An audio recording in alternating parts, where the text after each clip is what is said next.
할렐루야. 이 새벽에 나오신 사랑하는 성도님들 마음 가운데 주님께서 주신 평화와 기쁨이 늘 가득 차고 넘치시길 축복합니다.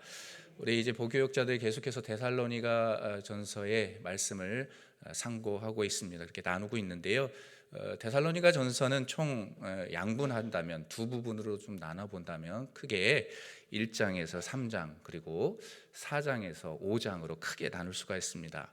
이 가운데 전반부는 도입부에 해당됩니다. 도입부를 포함해서 데살로니가 교회 성도들에 대한 칭찬과 감사에 대한 내용들이 기술이 되어 있습니다. 그것들이 쓰여져 있고, 이에 반해 이제 4장에서 5장, 오늘 4장부터 이제 5장까지 이어지는 그 말씀에는 데살로니가 교회의 문제에 대한 교훈과 함께 권면을 하고 있는 부분의 말씀이 되겠습니다. 사도 바울이 그렇게 권면해 주고 있는 말씀이 되겠지요. 당시 바울이 디모데의 보고를 통해 전해 들은 소식, 데살로니가 교회 성도들의 소식은 정말로 기쁘고 정말 고무적인 것이었지만 문제점이 없는 것은 아니었죠. 좋은 일도 있긴 있었지만 문제점을 많이 갖고 있었다는 것이죠.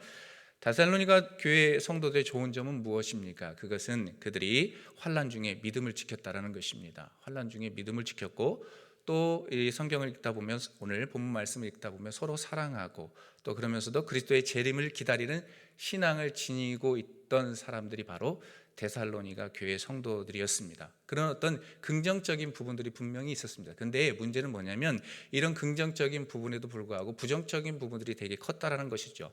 왜 그러냐면 특별히 이교 사회, 이방인들이 많이 귀거하고 가고 오고 가고 하는 그런 지역이었기 때문에 그곳에서 살아가는 존재들이 데살로니가 교회 성도들이었기 때문에 문제점들이 발생하기 시작했죠. 그 대표적인 문제점을 이야기한다면 오늘 본문에서도 읽었지만 성적인 문제였습니다. 그래서 성적인 성결과 같은 도덕적인 문제에 대해서 분명히 사도 바울이 가르칠 필요가 있었다라고 여겨졌죠. 그래서 서신을 쓰고 있는 것입니다. 또한 일부 성도들은 그리스도의 재림과 부활에 대해서 오해하고 있었다는 것입니다. 그리고 이러한 오해로 인해 죽은 자에 대한 불신자들처럼, 불신자들은 죽음을 두려워하지 않습니까? 하지만 예수 그리스도를 믿는 이들에겐 죽음이 두렵습니까? 아니면 기대가 됩니까? 아마 기대가 된다고 하면 저 사람 미친 사람 아니야 라고 이야기할 수 있겠지만 우리는 어차피 왔다가 가는 존재이잖아요. 그래서 하나님 나라를 향해 가기 때문에 그 나라를 기대하는 거잖아요. 그래서 죽음을 기대하십시오. 담대하십시오. 하나님께서 우리를 책임져 주시기 때문이에요. 네, 책임져 주시기 때문에 우리는 담대할 수 있는 것입니다. 그런데 문제는 뭐냐면 예수님을 믿는다고 했던 그들이 믿지 않는 사람들과 함께 그런 동일한 마음, 죽음에 대한 어떤 불안감에 쌓여 있었던 것이죠. 그래서 지나치게 슬퍼하면서 또 직업에 종사하고 최선을 다해야 되는데 그렇지 않고 게으름을 피하고 있는 그런 사람들의 모습들이 등장하게 되었습니다. 데살로니가 교회에 있는 성도들에게 말이죠. 그러한 문제들이 발견됐기 때문에 사도 바울이 그냥 있을 수 없다. 그리고 그들에게 가르쳐야 되겠다라고 생각을 했던 것이죠. 그래서 4장부터 그 일들이 하나님이 기뻐하시는 일이다라는 삶들을 권면하고 있는 것입니다. 특히 성적으로 성결한 삶을 살아가야 하면서 또 거룩을 추구해야 된다. 사랑하는 데살로니가 교회 성도들이여, 여러분들이 예수님을 믿고 따른다면 여러분 더욱더 성결한 삶을 살아가십시오. 그리고 거룩을 추구하십시오 라고 강조하고 있는 것이죠. 또한 서로 사랑하라라고 그렇게 이야기하고 있는 것입니다. 계속해서 서로 사랑하는 일을 계속해야 한다. 이어 자기에게 주어진 일을 최선을 다해라. 그리고 그리스도의 재림과 죽은 자의 부활에 대해 좀 기대감을 품고 살아가라 라는 것들을 좀 강조해주고 있는 것입니다.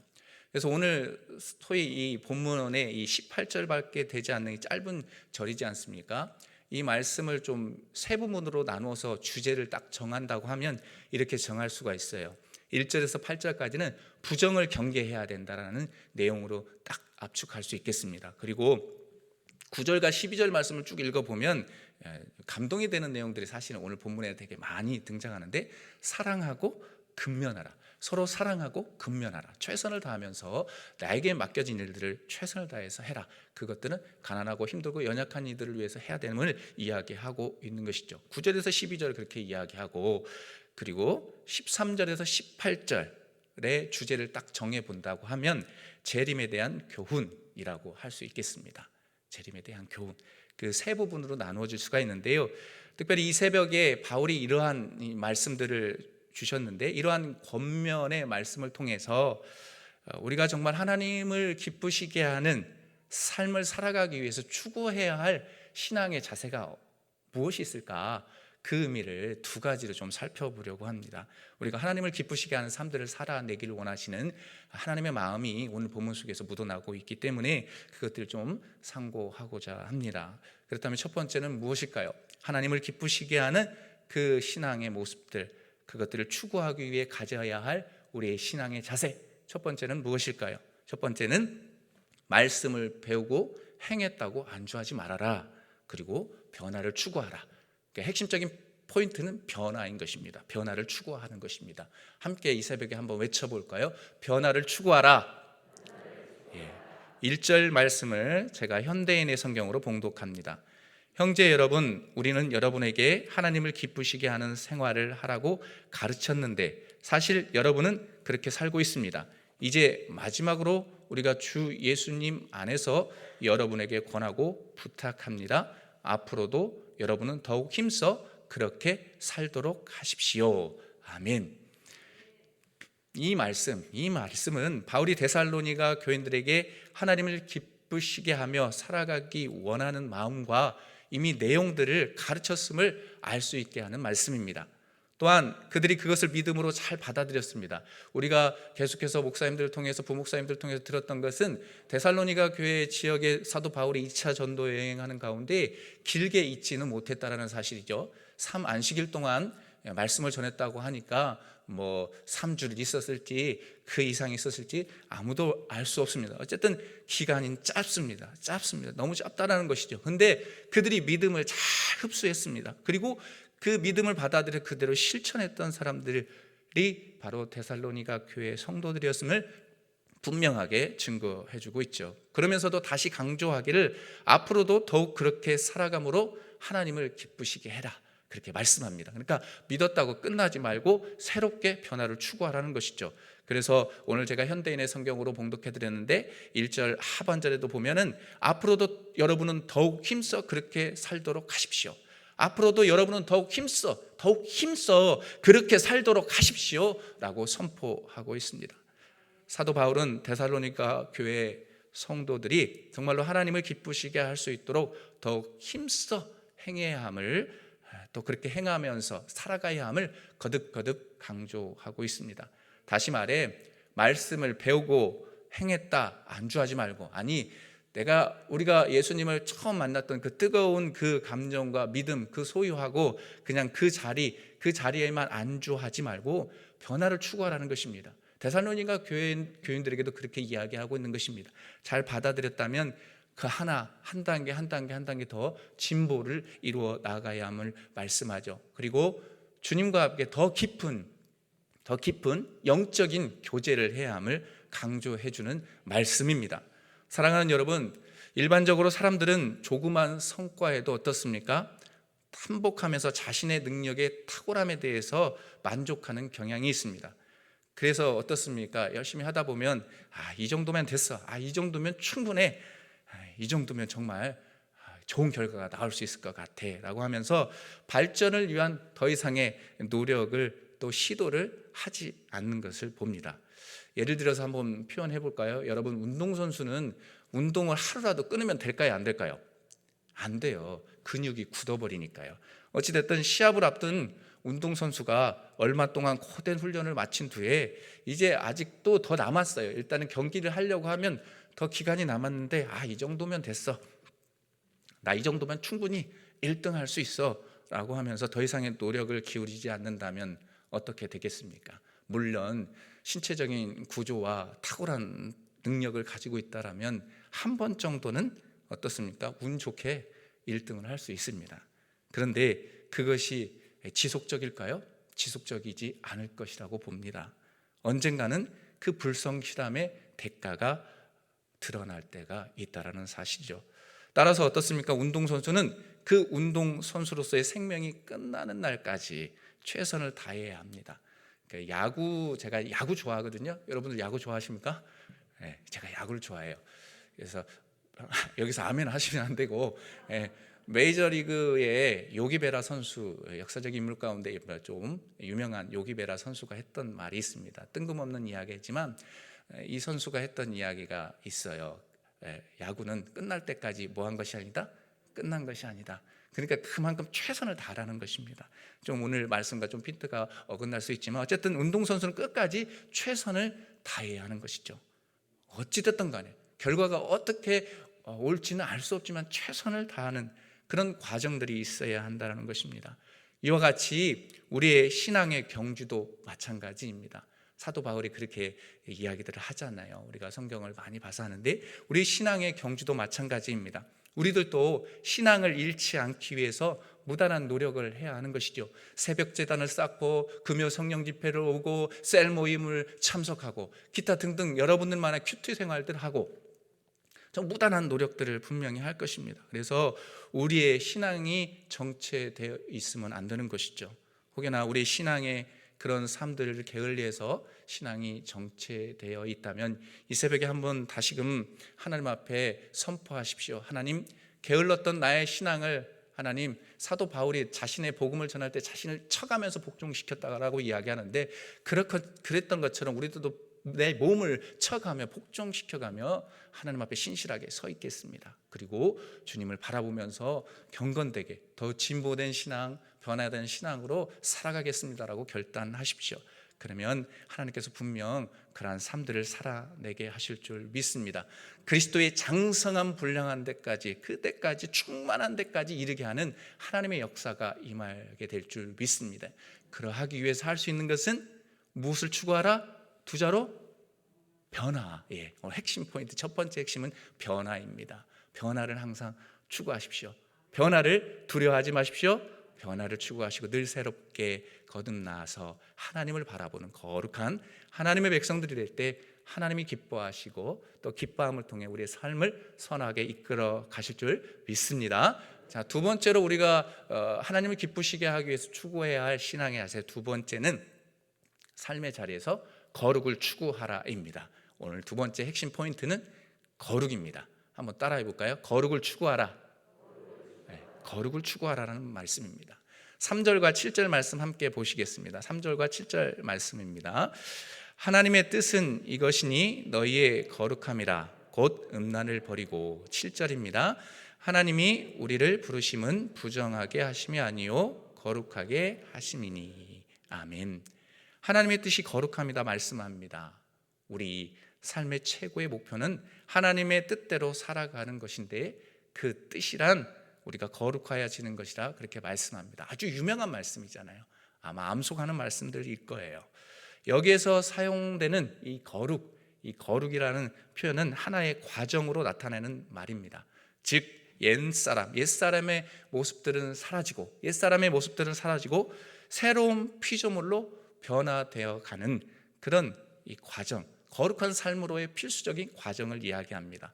따라서 이 말을 좀 고급스러운 표현, 신학적인 표현으로 이야기한다라고 하면 이 성화의 과정이다라고 말할 수 있습니다. 그것과 동일하다. 결국 이 성화라는 표현은 무엇입니까? 그리스도의 지체인 성도가 거룩하신 그리스도의 모습을 닮아가는 과정, 그 과정이 무엇이냐? 바로 성화라고 말할 수 있겠습니다. 그렇다면 무엇 때문에 우리가 거룩한 삶을 살아야 하겠습니까? 무엇 때문에 우리가 거룩한 삶을 살아야 할까요? 바로 우리 자신을 하나님께서 거룩한 존재로 무엇하셨다? 부르셨다라는 겁니다. 한번 따라해 볼까요? 하나님께서 나를 거룩한 존재로 부르셨다. 아멘. 믿으십니까? 하나님께서 우리 자신을, 내 자신을, 선정우를, 여러분 자신의 이름을 부르면서 나를 거룩한 존재로 부르셨다라는 것이죠. 7절에서 분명히 그렇게 증거하지 않습니까? 7절 다시 보면 하나님이 우리를 부르심은 부정하게 하심이 아니요 거룩하게 하심이니 라고 말씀합니다. 아멘이죠. 정말 거룩하게 그렇게 부르셨다. 거룩하게 하기 위해서 부르셨다. 그렇게 말씀합니다. 또한 레위기 11장 45절에도 다음과 같이 증거합니다. 화면에 띄어진 말씀 함께 읽도록 하겠습니다. 나는 너희의 하나님이 되려고 너희를 애굽 땅에서 인도하여 낸 여호와라. 내가 거룩하니 너희도 거룩할지어다. 아멘. 내가 거룩하니 너희도 거룩할지어다. 그렇게 선포하고 있습니다. 즉 하나님께서 거룩하니 우리들도 거룩해야 함을 명백하게 말씀합니다. 사랑하는 새벽의 성도 여러분, 그렇다면 우리가 어떻게 해야 거룩한 삶을 살아갈 수 있을까요? 어떻게 해야지 거룩한 삶을 살아갈 수 있을까? 우리의 힘으로 가능할까요? 아니요. 알고 있습니다. 알고 있습니다. 우리의 힘으로는 불가능합니다. 정말 우리가 거룩하게 살 수 있는 것은 우리 안에 누구를 통해서 가능할까요? 성령을 통해서 가능합니다. 그렇기 때문에 우리 내면에 있는 성령님께서 일하실 수 있도록 삶의 전 존재를 내어드리는 것입니다. 우리가 잘 아시는 것처럼 예수 그리스도를 구주로 고백하는 이들에게 누가 거하고 계시다? 성령이 거하고 계신다. 우리 안에 성령이 거하시잖아요. 믿으십니까? 아멘. 성령이 거하고 계십니다. 우리 내면에 성령이 거하기 때문에 그 성령께서 일하실 수 있게끔 머리끝에서부터 발끝까지 우리의 모든 전 존재들을 하나님 앞에 의탁하는 겁니다. 서렌더, 완전히 내어드리는 거죠. 의탁하는 것입니다. 만약 드러내지 못하고 그런 것들을 드러내서 내어드리지 못한다면 성령으로 사로잡혀 있지 못하는 존재가 되는 것이죠. 8절 말씀 보면은 성령을 주신 하나님을 저버리는 존재라고 표현하고 있습니다. 사람을 저버리는 존재가 아니라 하나님을 저버리는 존재로 전락하고 만다는 것이죠. 우리는 하나님을 저버리면 안 됩니다. 아멘. 하나님을 저버리면 안 됩니다. 그러므로 성령에 사로잡혀 거룩한 삶을 살아가야 합니다. 세상에서 피할 것은 피하고 구별할 것은 구별해야 합니다. 가야 할 것은 가되 가지 말아야 할 것은 피하고 성결하게 살아가야 하는 것이죠. 마치 오늘 본문에서 이야기하는 음란의 문제와 같은 일 앞에서 피할 것은 피하고 성결하게 살아가는 존재가 되어야 하는 것이죠. 왜냐하면 우리 내면에 무엇이 거하고 계시기 때문에, 누가 거하고 계시기 때문에? 성령이 거하고 계시기 때문입니다. 그렇기 때문에 구별해야 할 것을 철저하게 구별해야 합니다. 또한 성결함을 지키며 살아가야 하는 것이죠. 서두에서도 잠깐 말씀드렸습니다. 당시 시대적으로 성적으로 문란한 시대였습니다. 담임 목사님께서 늘 말씀을 전하시잖아요. 고대나 중세나 또 구약 시대나 신약 시대나 동일하게 문제점들이 있습니다. 그 문제점들은 이 성적인 문제예요. 근데 성적인 문제가 어디서부터 출발하는지가 중요하죠. 어디를 무너뜨리는지가 중요하잖아요. 가정부터 먼저 무너뜨린다는 게 그게 문제입니다. 인류의 최초의 교회였던 가정부터 무너뜨린다는 게 그게 문제인 것이죠. 어쨌든 이 과거나 신약 시대나 지금이나 별반 다를 게 없다는 것이죠. 그래서 잠깐 서두에도 말씀드렸지만 사도 바울은 그 문제를 짚고 있는 것입니다. 당시 시대적으로 성적으로 문란하고 살아갔던 사람들, 그리스도인이라고 고백하고 자타하며 많은 사람들이 아가야와 마게도냐 지역에 소문나, 믿음의 소문나 있었던 이 데살로니가 교회 성도들에게 그런 문제가 있었다는 것입니다. 그래서 그것을 일깨워주고 있는 것입니다. 아니다, 너희는 거듭난 삶들을 살아야 된다 라는 것들을 이야기해주고 있는 것입니다. 그렇다면 이러한 성적인 문제, 이 음란의 문제가 당시 그 시대만의 문제일까요? 그건 결코 아니죠. 오늘날의 시대도 마찬가지입니다. 지금이나 예나 다를 게 아무것도 없습니다. 그래서 신구약 성경의 66권의 성경의 말씀이 진리인 것입니다. 1.1에게 오차도 없기 때문에 그렇습니다. 하나님의 말씀은 그렇습니다. 하나님의 예언의 말씀은 틀림이 없습니다. 지금이나 예나 다를 게 없습니다. 아마도 이렇게 이야기할 것 같습니다. 인간의 나약함 때문 아닐까요? 그래서 그때나 지금이나 동일한 것 아닐까요? 라고 이야기할 수 있습니다. 그렇다고 나약하니까 라는 이런 말로 우리의 삶을 정당화할 수 없습니다. 그 가운데 우리가 변화를 꿈꿔야 하고 거룩을 추구해야만 하는 것이죠. 철저하게 피할 것은 피하고 구별하여 사는 거룩한 그리스도인이 되어야 한다는 것입니다.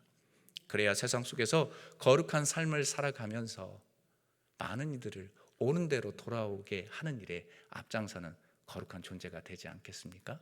세상 사람들 하는 것들 똑같이 다 하고 세상 사람들 하는 것들 또 똑같이 따라하면서 그대로 행한다면 많은 사람들을 옳은 대로 돌아오게 할 수 있을까요? 아니요. 오히려 예수 그리스도를 욕먹이는 그런 존재로 전락하게 될 것입니다.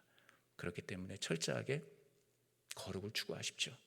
피할 것을 피하고 십자가의 보혈의 능력을 덧입어서 성령에 사로잡힌 자의 삶을 살아감으로 정말로 하나님 앞에 신실하게 서 있는 이 새벽에 귀한 성도님들, 또 화면 속에서 전국에서 드리는 모든 성도님들 되시길 주님의 이름으로 축복합니다. 그렇게 될 때 비로소 우리 주님께서 기뻐하시고 웃으시면서 잘하였다, 착하고 충성된 종아라고 인정받는 저와 여러분들의 삶이 될 줄 믿습니다. 그런 삶들을 우리 기대하면서 우리 함께 기도할까요? 오늘 주신 말씀 포인트들 두 가지로 기억해 보십시오. 변화라는 단어이고요, 거룩이라는 단어입니다. 얼마나 우리는 변화를 추구하고 있습니까? 오히려 우리의 신앙이 퇴보되고 있지는 않은지 한번 생각해 보시고, 또 얼마나 삶의 자리에서 거룩을 추구하고 있는지 한번 생각해 보십시오. 그래서 진실로 변화를 추구하게 하시고 거룩을 추구하는 거룩한 존재가 되게 해주시라고 기도합시다. 그리고 이 나라와 이 민족을 위해서 슬퍼하며 탄식하며 기도합시다. 저 어둠의 세력들을 물리쳐 주옵소서. 악법들이 사라지게 하여 주옵소서. 하나님, 우리의 또한 가정들이 하나님 말씀 안에서 든든히 서가게 해 주십시오.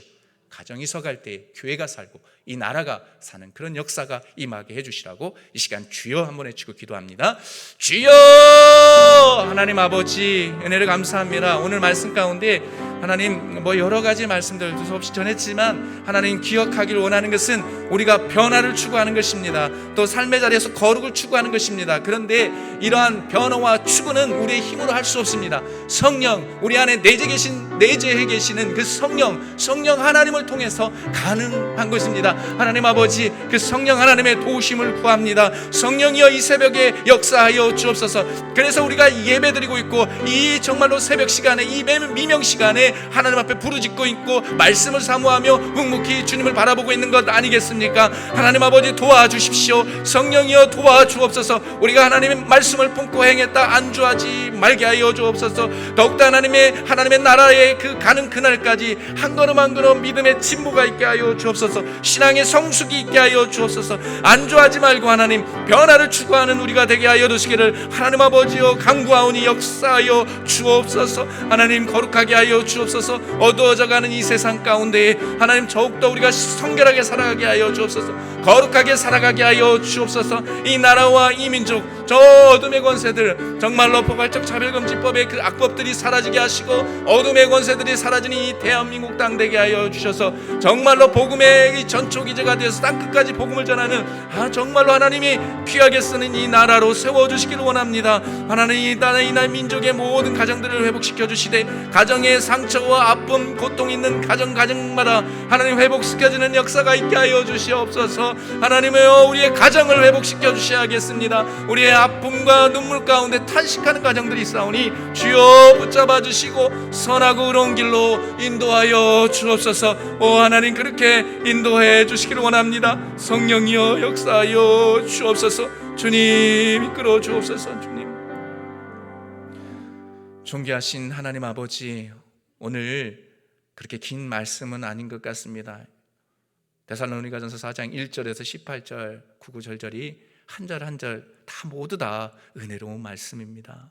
하나님 이러한 말씀들 가운데 우리가 이 새벽에 기억할 것은 하나님 말씀을 품고 행했다 안주하지 말게 하시고 늘 변화를 추구하게 하여 주옵소서.